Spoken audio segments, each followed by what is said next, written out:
கண்களை மூடி பக்தியோடு நாம் செபிப்போமாக. திருத்தூதரான புனித பர்த்தலேமியுனுடைய விழாவை சிறப்பித்து கொண்டாடும் இந்த நாளில் ஆண்டவர் இயேசு கிறிஸ்து புனித பர்த்தலேமியுவை மிகச்சிறந்த வார்த்தைகளை சொல்லி வாழ்த்துகின்றார், பாராட்டுகின்றார்.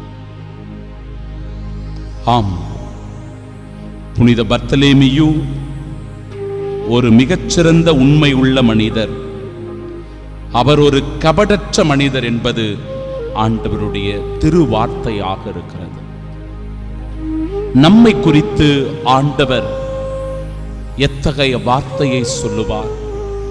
மகனே, மகளே, இன்றைய நாளில் நாம் சிந்தித்து பார்க்க வேண்டும். ஆண்டவர் இயேசு ஒருவேளை என்னை பார்க்கிறார் என்றால், என் உள்ளத்தை அவர் ஆய்ந்து பார்க்கிறார் என்றால், என்னை பற்றி, என் வாழ்க்கையை பற்றி அவருடைய கணிப்பு என்னவாக இருக்கும்? அவருடைய வார்த்தைகள் என்னவாக இருக்கும்? சிந்திப்போம். புனித பர்த்தலேமியு ஆண்டவருக்காக தன்னை முழுவதுமாய் அர்ப்பணித்து வாழ்ந்தவராயிருந்தார். நம் வாழ்க்கை எப்படி? இந்த உலக போக்கிலான வாழ்க்கையில் அதிகமான ஈடுபாடு காட்டுகிறோமா, அல்லது உண்மையான அர்ப்பண வாழ்வு வாழ்கிறோமா? குடும்பத்தில் இணைந்து கணவன் மனைவியோடு, பெற்றோர் பிள்ளைகளோடு இணைந்து வாழ்கின்ற அர்ப்பண வாழ்வு மிகச்சிறந்த ஒன்று. கிறிஸ்துவுக்கு நம்மையும் நம் குடும்பத்தையும் ஒப்பு கொடுத்து அர்ப்பணித்து வாழ்கிற வாழ்வு மிகச்சிறந்த வாழ்வு. அந்த அர்ப்பண உணர்வு நம்மிடத்தில் இருக்கிறதா? சிந்தித்து பார்ப்போம்.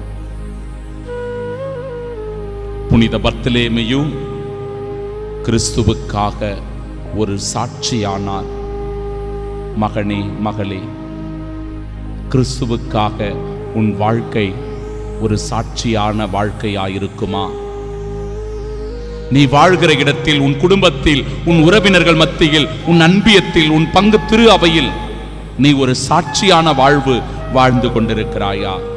சிந்தித்து பார்க்க இன்றைய திருவழிபாடு அழைப்பு தருகிறது. ஆண்டவரிடத்தில் உருக்கமாய் நம்மை ஒப்பு கொடுப்போம். புனித பர்த்தலேமியுனுடைய பரிந்து பேசுதலை இறைஞ்சுவோம்.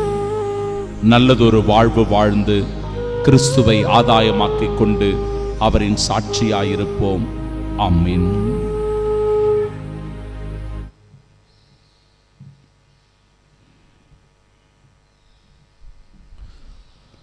பனிரெண்டு அடிக்கற்களின் மீதும் ஆட்டுக்குட்டியின் 12 திருத்தூதர்களின் பெயர்களும் எழுதப்பட்டிருந்தன.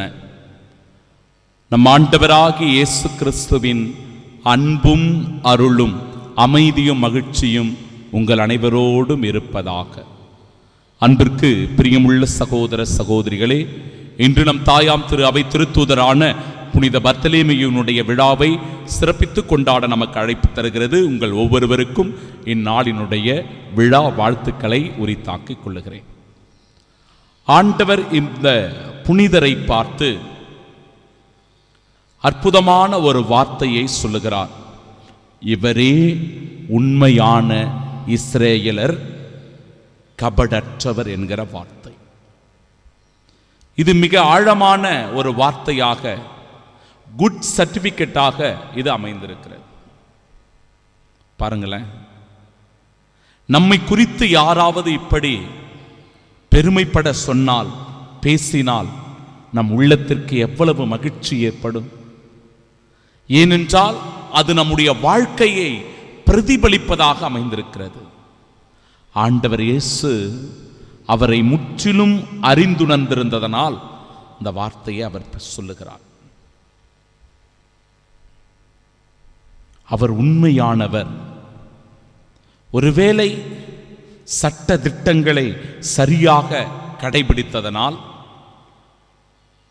சட்ட திட்டங்களுடைய நுணுக்கங்களை அவர் ஆய்ந்து அறிந்து பார்த்திருந்ததினால், கடவுளுக்கு பயந்து அஞ்சு உண்மையான ஒரு வாழ்க்கையை வாழ்ந்ததினால் ஆண்டவர் அவரை உண்மையான ஒரு இஸ்ரேலர் என்று வாழ்த்தி இருக்கலாம்.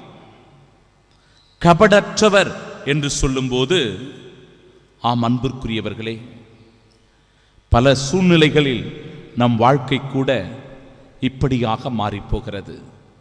கபடற்ற ஒரு தனம், கள்ளம் கபடமற்ற ஒரு வாழ்க்கை. அப்படி ஒரு வாழ்க்கையை நாம் வாழ முடியுமா? இப்போ இருக்கிற உலக சூழ்நிலையில் சிந்திச்சு பார்க்கணும். வெகுளியா இருந்துராத, ஏமாத்திருவாங்க, உன்னை அடக்கி வச்சிருவாங்க, உன்னை ஒடுக்கி வச்சிருவாங்க.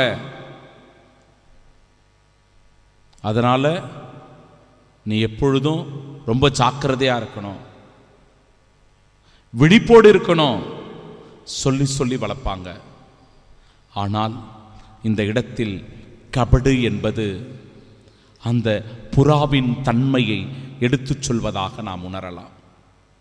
ஒரு புறாவினுடைய தன்மையை ஆண்டவர் சுட்டி காட்டும் போது, பாம்பை போல விவேகம் உள்ளவர்களாகவும் புறாக்களைப் போல கபடற்றவர்களாகவும் இருங்கள். புறாக்களைப் போல கபடற்றவர்கள் என்றால், ஒருவேளை புறாக்களுக்கு நாம் அந்த தானியங்களை எல்லாம் தூவி அதற்கு இரை போடுவது போல புறாக்களை பிடிக்க வேண்டும் என்கிற சூழ்ச்சி செய்திருந்தாலும் அந்த புறாக்களுக்கு தெரியாது. அது தனக்கு உணவிட்டிருப்பதாக நமக்கு மிக அருகில் வந்து அந்த உணவை உட்கொள்ளும். அதை நாம் எளிதாக பிடித்து விட முடியும். ஏனென்றால் அதற்கு சூதுவாது சூழ்ச்சி தெரியாது. அப்படிப்பட்ட ஒரு வாழ்க்கை வாழ்ந்தவராகத்தான் பர்த்தலேமியு பார்க்கப்படுகிறார். அன்பிற்கு பிரியமானவர்களே, இப்படி ஒரு தூய்மையான, உண்மையான, கபடற்ற, கிறிஸ்துவுக்கு உகந்த ஒரு வாழ்க்கையை வாழ்ந்ததனால் இன்றைய நாளினுடைய முதல் வாசகம் சொல்லுகிறது, கடவுளுடைய மாட்சியில் பங்கு பெறுகின்ற பாக்கியம் பெற்றவராய் புனித பர்த்தலேமியு திகழ்கின்றார். அரமேயிக் மொழியில பர்த்தலேமியு என்றால் உழவனின் மகன் என்று பொருள்.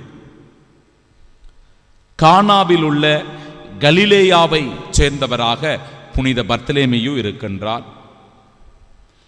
இவர்தான் ஆண்டவர் இயேசு கிறிஸ்துவை சந்திக்க வந்த நத்தனியேல் என்று சொல்லி யோவான் நற்செய்தி 1வது அதிகாரம் 47வது இறைவார்த்தை குறித்து சொல்லுகிறது.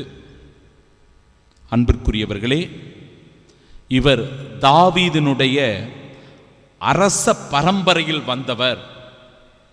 எனவேதான் 3 நற்செய்தியாளர்கள், மத்தேயு, மார்க்கு, லூக்கா, இவர்கள் மூவருமே இவரை பர்த்தலேமியு என்று அழைக்கிறார்கள் என்று புனித ஜெரோம் அவர்கள் இவரை பற்றி சொல்லுகிறார்.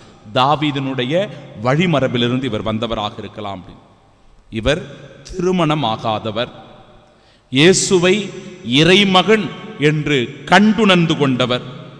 யோவான் நற்செய்தி 1வது அதிகாரம் 49, 51 இறை வார்த்தைகள் சொல்லுகிறது, இவரே இறைமகன் என்று சொல்லி புனித பர்த்தலேமியு அறிக்கையிடுவதை நாம் பார்க்கிறோம்.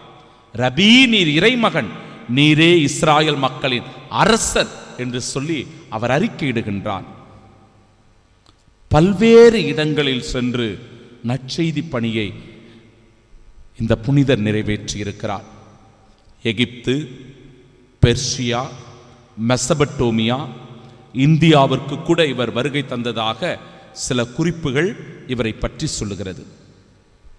அர்மேனியாவில் சென்று இவர் பணியாற்றிய போது அங்கிருந்த ஒரு அரசன் இவரை கட்டுப்படுத்த முயற்சி செய்கிறான். கிறிஸ்துவை புறக்கணிக்க வேண்டும், கிறிஸ்துவை பற்றிய நற்செய்தி அறிவிக்க கூடாது என்று தடுக்கின்றான். அவர் மீறி துணிவோடு நற்செய்தியை பறைசாற்றியதனால் புனித பர்த்தலேமியுவை கைது செய்து சிறையில் அடைக்கிறான் இந்த அரசன். அதன் பிறகு அன்பிற்குரியவர்களே, மறையை கைவிட்டு விடுமாறு பலமுறை அச்சுறுத்தலை கொடுத்த போதும் கூட அதை புனிதர் ஏற்காததனால் அவரை கொடுமைப்படுத்தி கொன்று கடலில் தூக்கி வீசி எறிந்து விடுகிறார்கள். கரை ஒதுங்கி போயிருந்த உடலை கண்டெடுத்து அவரை லிபரிஸ் என்கிற ஒரு தீவில் அடக்கம் செய்கிறார்கள். அன்பிற்குரியவர்களே, கடவுளுடைய மாட்சி வெளிப்படுகிறது இன்றைய நாளினுடைய முதல் வாசகத்தின் வழியாக. அந்த கடவுளுடைய மாட்சி எப்படி வெளிப்படுகிறது என்பதை அழகாக சொல்லுகிற இறைவார்த்தை பகுதி 12 வாயில்களை அது குறிப்பிட்டு சொல்கிறது. இஸ்ராயலுடைய குலங்களை அது குறிக்கிறது. வானதூதர்கள் அந்த 12 வாயில்களில் நின்று காவல் காக்கிறார்கள். அப்படின்னா இஸ்ராயல் மக்களுடைய ஒவ்வொரு குலங்களையும் வானதூதர் காவல் காக்கிறார்கள். ஆண்டவர் தன் வானதூதரின் வழியாக அந்த குலங்களை பாதுகாக்கின்றார் என்பதை தெளிவாக சொல்கிறது இறைவார்த்தை. அதுபோலவே 12 அடிக்கற்களை பற்றி குறிப்பிடுகிற இந்த இறைவார்த்தை பகுதி அது 12 திருத்தூதர்களினுடைய பெயர்கள் எழுதப்பட்டிருந்தது என்று சொல்லி திருத்தூதர்கள் விண்ணக மாட்சியில் இடம் பெற்றிருந்ததை அழகாக சொல்கிறது முதல் வாசகத்தினுடைய இறைவார்த்தை பகுதி. அப்படி என்றால் இன்றைய நாளினுடைய விழா நாயகனான புனித பர்த்தலேமியும் விண்ணக பேரின்பத்தில் இடம்பெறக்கூடிய பாக்கியம் பெற்றவராக இருக்கிறார் என்பதே நாம் அறிந்து கொள்ளுகிற உண்மை. ஆம், அன்பு சகோதர சகோதரிகளே, நாசரேத்திலிருந்து நல்லது எதுவும் வர முடியுமோ என்று கேட்டார் நத்தனியேல். ஆண்டவர் இயேசு அவரை சரியாக அடையாளம் கண்டுகொண்டு இவர் உண்மையான இஸ்ரேலர், கபடற்றவர் என்று சொல்லி, நீர் அத்திமரத்தின் கீழ் இருந்தபோதே நான் உம்மை கண்டுகொண்டேன் என்று சொல்லி ஆண்டவர் சரியாக நத்தனியேலை கண்டுகொண்ட பிறகு, ரபி, நீரே இறைமகன், நீரே இஸ்ரேலர் மக்களின் அரசர் என்று சொல்லி முழுவதுமாய் தன்னை அர்ப்பணிக்கின்ற ஒரு அர்ப்பணிப்பும் சரணாகதி ஆகின்ற ஒரு நிலையும் தான் புனித பர்த்தலேமியுவை மிகச்சிறந்த ஒரு புனிதராக, திருத்தூதராக இன்றைக்கு நமக்கு அடையாளம் காட்டுகிறது. அன்பிற்குரியவர்களே, இவர் இந்தியாவிற்கு வருகை தந்ததாக, இந்தியாவினுடைய பல பகுதியில் நற்செய்தியை அறிவித்ததாக சொல்லப்படுகிறது. இவருடைய பாதங்கள் இந்தியாவில் பட்டிருந்தால் நாம் ஒவ்வொருவரும் நிச்சயம் பேறு பெற்றவர்கள், பாக்கியவான்கள். நாமும் கூட இந்த புனிதருடைய பரிந்துரையில் ஆண்டவருடைய சாட்சியாய் வாழ்வோம். ஆமீன்.